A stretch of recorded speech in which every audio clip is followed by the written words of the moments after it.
নমস্কার বন্ধুরা, আমি সীমা আর আমার আরও একটি ব্লগে আপনাদের অনেক অনেক স্বাগত।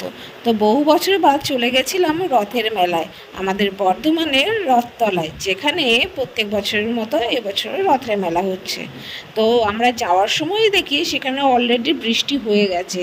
বৃষ্টি হলে কি হবে, মানুষের ভিড়ের ঢলটা দেখো, প্রচুর ভিড়ে গাদাগাদি চারিদিকে, যেমনি কাদা আর তেমনি মানুষ। তো চলুন একটু রথের দিকটাই যাই। এই রথের দড়িটা একটু টানিয়ে দাও ওকে দিয়ে।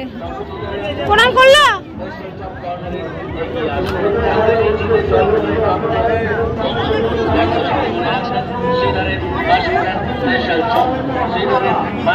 দাঁড়াতে আর পারছে না, দাঁড়া।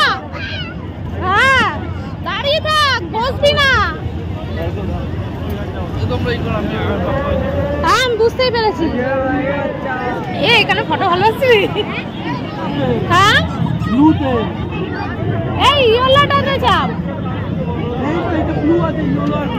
শুনে খুঁজে তুমি কিসে চাপবে?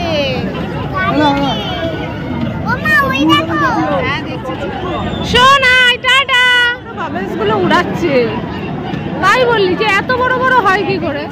বহু বছর বাদ রথের মেলায় গেলাম, আর এইগুলো দেখে আমার পুরনো কথাগুলো মনে পড়ছিল, যখন ছোটবেলায় বাবা সাইকেল চালিয়ে নিয়ে আসতো এই রথের মেলা দেখাতে।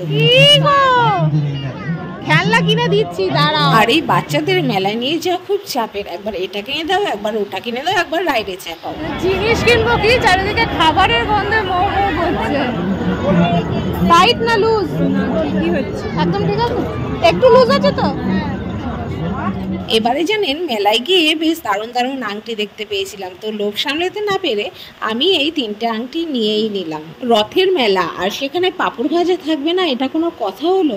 তো যদিও বা আমরা পাঁপড় ভাজা খাইনি, কিন্তু পাঁশকুড়ার চপটা মিস করিনি, ওটা আমরা ঠিকই নিয়ে নিয়েছিলাম। আর গরম গরম পাঁশকুড়ার চপ সবাই খেয়েছি। এই চুপ করে দাঁড়াও, এইখানটা দাঁড়া, এইখানটা দাঁড়া।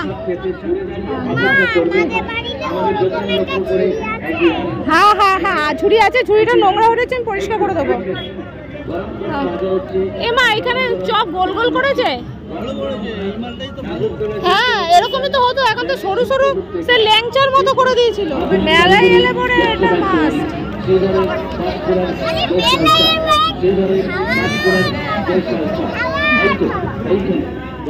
মেলা দেখা তো শেষ, কিন্তু মেলার মাঠের অবস্থাটা একবার দেখুন।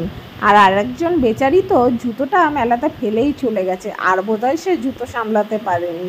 তো এরপর মেলা দেখার পর বাড়ির পথে আমরা রওনা দিয়ে দিলাম। বেশ অনেকটা রাত হয়ে গেছিলো, প্রায় 10টা বাজতে চলছিল। তো ভিডিওটি ভালো লাগলে লাইক কমেন্ট শেয়ার করবেন আর আমাকে ফলো করবেন।